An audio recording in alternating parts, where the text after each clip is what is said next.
Bueno, buenas tardes, hermanas, qué lindo verlas a todas y qué privilegio y gracias por haberme invitado para compartir hoy este mensaje, que no solo es para ustedes, sino es para mí algo constantemente que me tengo que andar repitiendo, porque soy de esas personas que tienden a desvirtuarse a uno mismo, a ponerse trancas uno solo y tenemos que aprender que no es así. Así que vamos a orar y vamos a comenzar con este mensaje. Padre bueno, te damos gracias por estar hoy aquí, Padre, reunidas para aprender de tu palabra. Te pedimos, Padre, tú nos enseñes, tú nos instruyas y que esto pueda ser de bendición para nuestras vidas. Habla tú hoy, Padre, aquí, manifiéstate y úsame, Padre, para ser de bendición. En el nombre de Jesús, amén. Amén. Amén. Bueno, entonces el tema es, no te canses de volver a empezar. Es un tema que lo hice basado en mi propia experiencia y en la de mi familia, básicamente lo que he visto. Y es algo que veo que es recurrente en nosotros, el tema de cansarnos. Entonces yo estuve pensando en la Biblia, si aparte aparte de mí, de nosotras, había más personajes, había alguien más que hubiera estado así en situación de que fallaba y que volvía a fallar, que volvía a fallar. Pero en la Biblia tenemos personajes que por lo general son muy virtuosos o un ejemplo de lo que no debemos hacer. Entonces yo decía, ¿habrá o no habrá? Y pensando, me puse a pensar, ¿quién es Pedro? No sé si alguien puede decir quién es Pedro. Sí. En esta, tú eres Pedro y en esta edificaré mi iglesia. ¿Quién es Pedro? Uno de los 12. Uno de los 12 apóstoles. ¿Alguien más que se anime a decir quién fue Pedro? ¿Cómo? El que negó a Jesús. ¿Alguien más? ¿Fue un hombre grande o fue un hombre pequeño? Bíblicamente grande. Grande. Hizo cosas que hasta hoy en día son recordadas. Tenemos libros escritos por él, tenemos iglesias levantadas por él. Decía mi madre, entierre que en esta piedra edificaré mi iglesia. Fue el primero, papá decía Álvaro, no, pero fue el primero en empezar con toda la iglesia. Fue una persona importante, en él tenemos ejemplo de seguir. Él fue el más grande, se puede decir, de los apóstoles, el más nombrado, el que tenía más, el que respondió cuando Jesús decía ¿quién soy yo? Él dijo, tú eres Jesús, el Salvador. Él fue el que respondió. Pero también podemos ver que no solo fue una persona que hizo grandes cosas, sino que era una persona débil, era una persona como nosotros, era una persona que podía hacer grandes cosas, pero por el poder de Dios, porque él también hizo cosas en la carne. En Lucas 2:31 y Juan 21:15 podemos ver que Pedro negó a Jesús. Él le dijo que nunca lo iba a desamparar, que nunca lo iba a dejar, que lo iba a seguir, que iba a ser el primero, y sabemos que lo negó. Incluso le cortó la oreja al otro, que ya se me olvidó el nombre. Que vino a... Le cortó la oreja por salir a defender a Jesús y ahí actuó mal. Cuando cortó esa oreja, Pedro estaba actuando mal. Cuando negó a Jesús, Pedro estaba actuando mal. También sabemos que no solamente actuó mal y se acabó. Sabemos que en Juan 21:15 dice que él lloró y que se arrepintió de lo que había hecho, que él cambió. Pero también podemos ver que él cambió y ahí fue cuando él tomó la iglesia, las riendas de la iglesia y empezó a actuar y a trabajar y salió a evangelizar. Pero podemos ver en Gálatas 2, del 11 al 14, y esa parte sí me gustaría que la leyeran alguien que se anime. Gálatas 2, 11 al 14.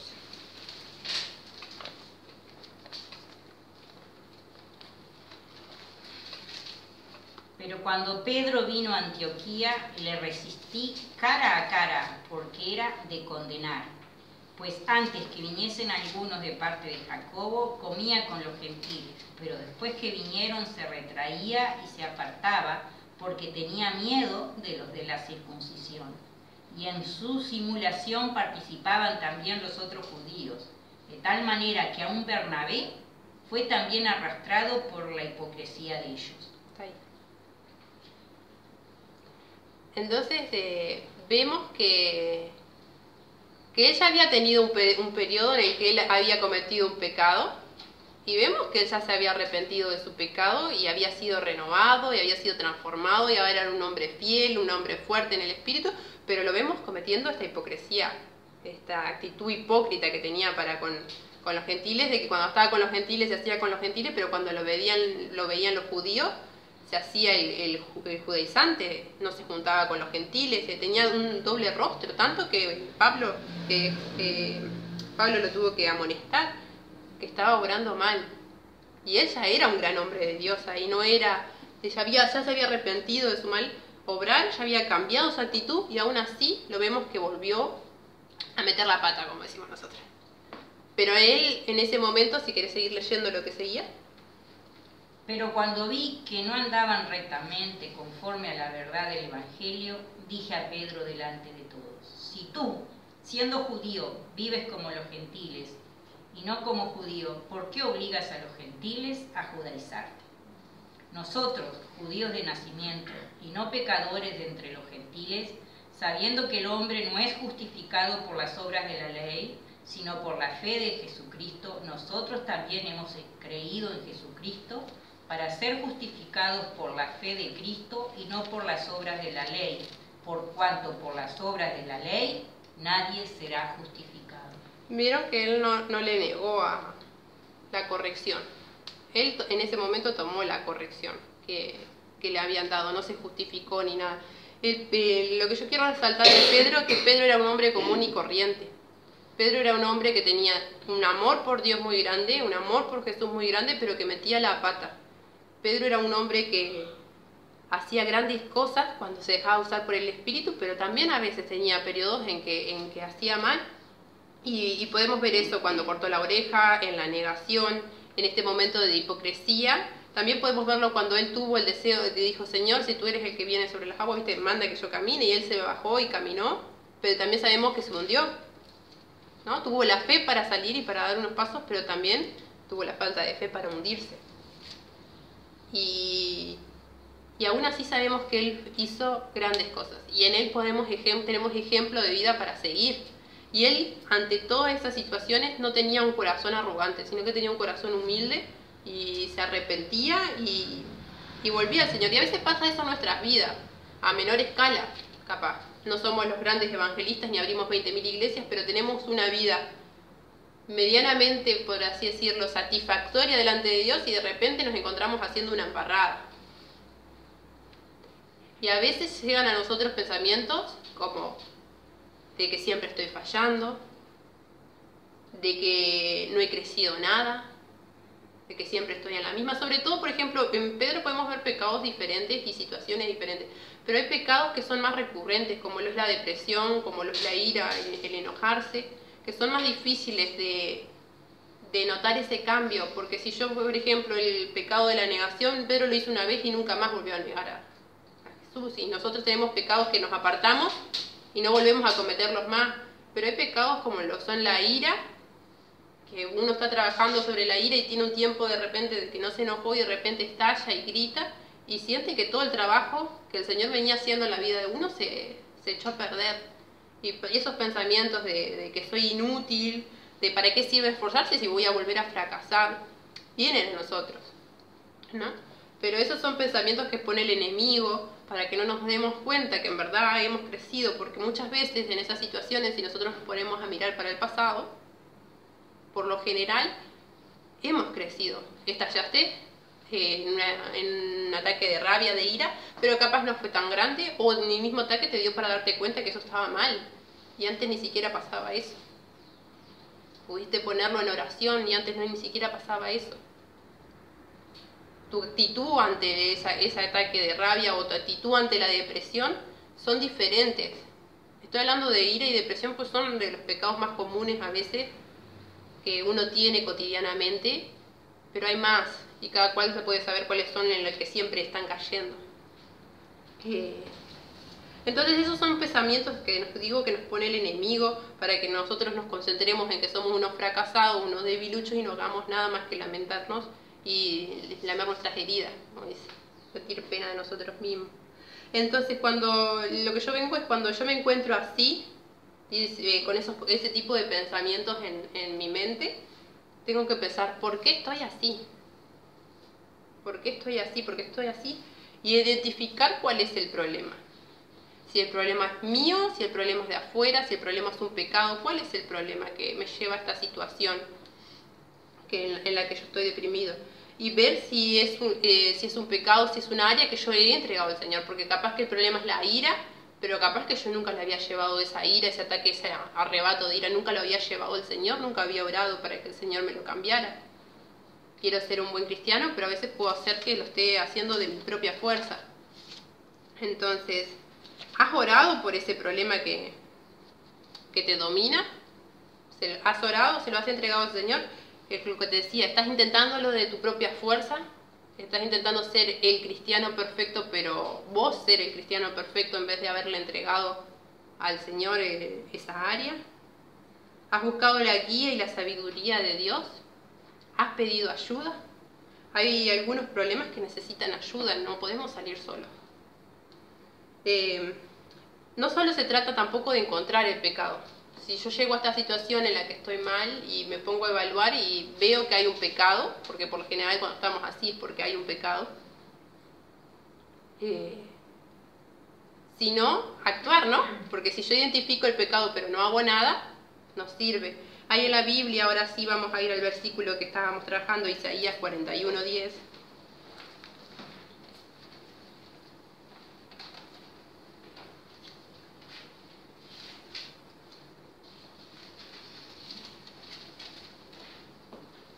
¿Todo lo tienes? Amén.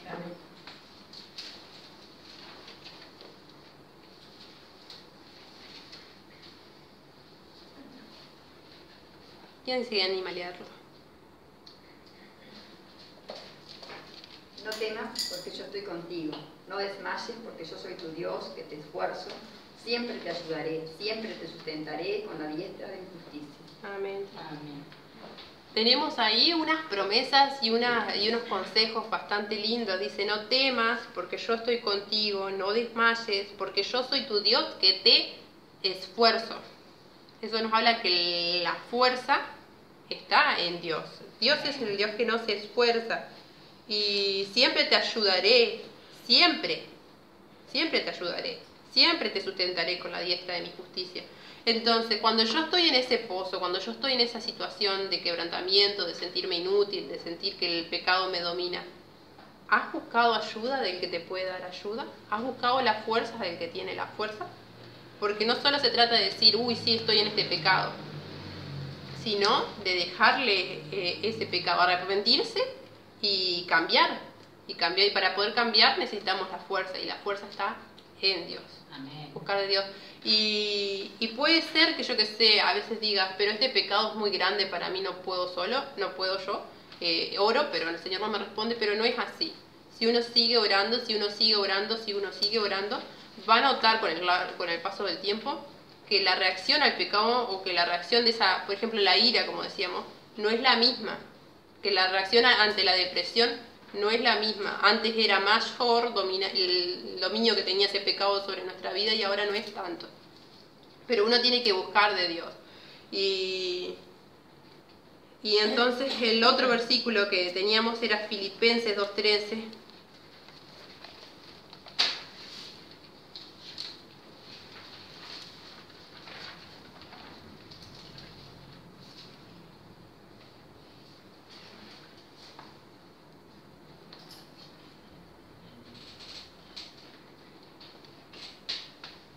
¿Ya lo tienen todas?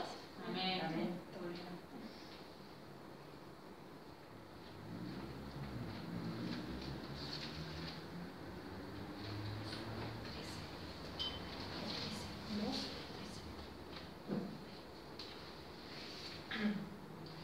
Que dice, porque Dios es el que produce en vosotros, porque Dios es el que en vosotros produce así el querer como el hacer por su buena voluntad. Estábamos hablando de que generalmente cuando estamos en esas situaciones nos sentimos sin fuerza, ¿verdad? Nos sentimos derrotados. Pero acá tenemos que Dios es el que produce en nosotros así el querer como el hacer por su buena voluntad. Y para que Dios produzca en nosotros ese cambio de actitud ante la situación, ese cambio de derrota a querer victoria sobre el pecado, pecado. Necesitamos buscar de Dios, porque si no, Él no puede producir en nosotros tanto el querer como el hacer. Si nosotros no oramos, si nosotros no meditamos en su palabra, si nosotros no buscamos de sus salmos, si nosotros no estamos constantemente buscando de Dios, no vamos a tener ese poder para tener ese hacer, para tener victoria sobre nuestras luchas diarias. A veces pasa que estamos faltos de tiempo o nos levantamos cansados y nos salteamos el devocional. Y qué gran error es saltearse el devocional. No sé si todas hacen devocional en la mañana, pero si no lo hacen deberían hacerlo porque cambia nuestra vida. No es lo mismo levantarse habiendo orado, habiendo meditado aunque sea un versículo, que no hacerlo. Cuando no lo haces y cuando lo venís haciendo continuo y una vez no lo haces, es fatal. Es fatal. Es un día malo. Y eso, llenarse, empaparse del Señor, es lo que produce en nosotros ese cambio ante las luchas diarias de la vida. Porque no es lo mismo cuando nosotros venimos entre una situación habiendo ya orado, habiendo meditado en su palabra, habiendo tenido tiempo de comunión, habiendo estado cantando canciones mientras voy al trabajo, lo que sea, y encontrarnos con una situación que produce ese arrebato de ira o ese arrebato de depresión o lo que sea, esa tentación, esa mala invitación. No es la misma la reacción, la fuerza que vamos a tener para responder ante esa situación que si no estamos empapados del Señor. Entonces, para tener fuerzas se precisa también tener una convicción. Para tener fuerzas para decirle que no, o para tener fuerzas para decir que sí podemos vencer el pecado, que en el Señor podemos, se precisa convicción también. Quiere decir, ¿qué tanto quieres cambiar? ¿Qué tanto quieres cambiar? ¿O estás cómodo con esa situación de convivir con ese pecado? Y para cambiar necesitamos de la palabra de Dios, es imposible. Una vez que nosotros nos preguntamos, ¿queremos cambiar o no queremos cambiar? Y decidimos que sí queremos cambiar, tenemos que venir al Señor para que Él produzca a nosotros así el querer como el hacer por su buena voluntad. Amén. Entonces, capaz que ese ha sido nuestro problema. Capaz que hemos vivido derrotados porque nunca nos hemos preguntado si queríamos cambiar, o porque nunca le hemos entregado ese pecado al Señor. Como decía, a veces precisamos incluso ayuda afuera, por ejemplo la depresión. La depresión es algo que en mi casa se vivió mucho. Y yo he podido ver cómo el Señor ha tratado la depresión en mi familia y por eso puedo hablar de eso con confianza. El Señor ha cambiado la depresión en nuestra familia. Cuanto más empapado está del Señor, menos vienen esos pensamientos depresivos a la mente. Menos viene la derrota a la mente. Y cuanto más has crecido espiritualmente en el Señor, más uno puede detectar cuando esos clases de pensamiento que no deberían estar, están. Y cuando uno los detecta, tiene la capacidad para actuar. Orando, cantando salmos, pidiendo ayuda, porque a veces es simplemente llamar a alguien o escribirle a alguien que sabés que te va a ser de bendición y decirle, tengo este problema. Y oren juntos, canten juntos, hablen sobre el problema juntos y eso te ayuda a salir de la depresión. Mismo con la ira. Si vos tenés problema con la ira, con los enojos, también tenés que... ese también era un gran problema en mi casa. Y yo hace tiempo, antes de casarme, le decía a mamá, ¿cuánto hace que no nos gritamos? No nos insultamos, porque nosotras nos gritábamos antes, cuando éramos pequeñas creyentes.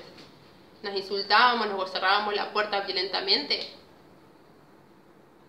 Y hace añares que no pasa eso, pero eso no pasa porque el Señor ha obrado. ¿Por qué? Porque cuando ese enojo, ese encono venía y te sentías que te estaba desbordando, vos decías, esto no es grato delante del Señor, yo no quiero que esto señoree sobre mí. Y ibas llorando a tu cama a orar. Y decías, yo no lo quiero perdonar, pero tú quieres que perdone. Cambiabas tu actitud hacia esa situación que te había producido enojo. Entonces, todo se trata de un cambio, de una convicción, de un cambio de mentalidad ante esa situación que cotidiana, que nos aleja o que nos derrota. ¿Qué quieres vos? ¿Querés seguir derrotado o querés tener victoria? Si querés tener victoria, ¿has buscado la forma de tener victoria? Porque la forma de tener victoria está en la palabra. Es llenarse del Señor, llenarse del Señor porque Él nos da la victoria. Hoy, esta mañana en el devocional me tocaba y se los voy a compartir porque es un salmo muy lindo, el Salmo 32, que tiene mucho que ver con el tema. Fue justo el devocional de nuestra mañana y dice: bienaventurado aquel cuya transgresión ha sido perdonada y cubierto su pecado. Bienaventurado el hombre a quien Jehová no culpa de iniquidad. Amén. Y en cuyo espíritu no hay engaño. Mientras callé, se envejecieron mis huesos en mi gemir todo el día. Porque de día y de noche se agravó sobre mí tu mano, se volvió mi verdor en sequedades de verano. Mi pecado te declaré, y no encubrí mi iniquidad. Dije: confesaré mis transgresiones a Jehová, y tú perdonaste la maldad de mi pecado. Por esto orará a ti todo santo en el tiempo en que puedas ser hallado. Ciertamente en la inundación de muchas aguas no llegarán estas a él. Tú eres mi refugio, me guardarás de la angustia, con cántico de liberación me rodearás. Y yo meditaba en esa mañana cuando leía el Salmo, que tiene mucho que ver con la clase de hoy. A veces muchos de nuestros problemas son por ese pecado no confesado, que dice: mientras callé se envejecieron mis huesos. Ese pecado no confesado muchas veces es la causa de nuestras angustias o la causa de nuestras iras, de esa sensación de impotencia y de derrota. ¿Se lo has confesado al Señor? Acá dice: confesaré mis transgresiones a Jehová y tú perdonaste la maldad de mi pecado. Sabemos que Él nos va a perdonar si la confesamos, pero si no buscamos de Dios vamos a seguir derrotados. Entonces, la palabra de Dios va limpiando la basura de nuestro corazón. Amén. Cuanto más llenos estamos de ella, va a cambiar nuestra vida. Y cuando nosotros estemos en un futuro, en una situación de derrota, sintiéndonos, miremos para atrás y démonos cuenta que en verdad no es esa derrota tan grande como pensamos. Porque el Señor ya ha hecho grandes cosas en nuestra vida. Y nuestro estado es mucho mejor que el que era cuando llegamos. Y tiene que ser así, porque si no es así tenemos un problema y tenemos que cambiar para que cuando estemos crecidos podamos ver cómo el Señor ha cambiado nuestras vidas.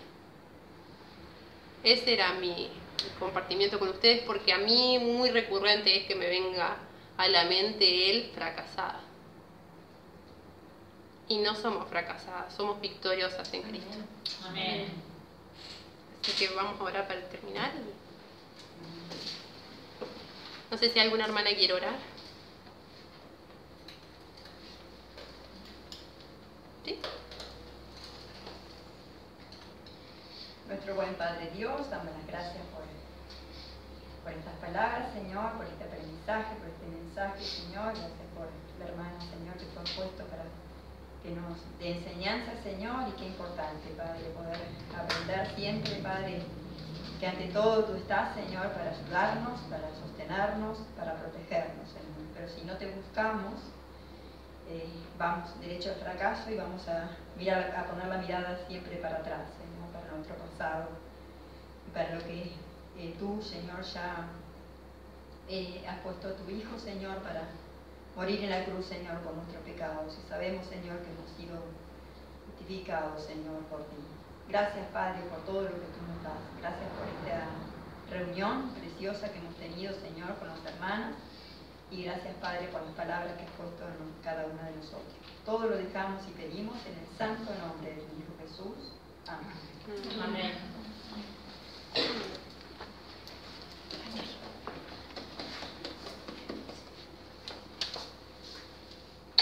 Hermanas.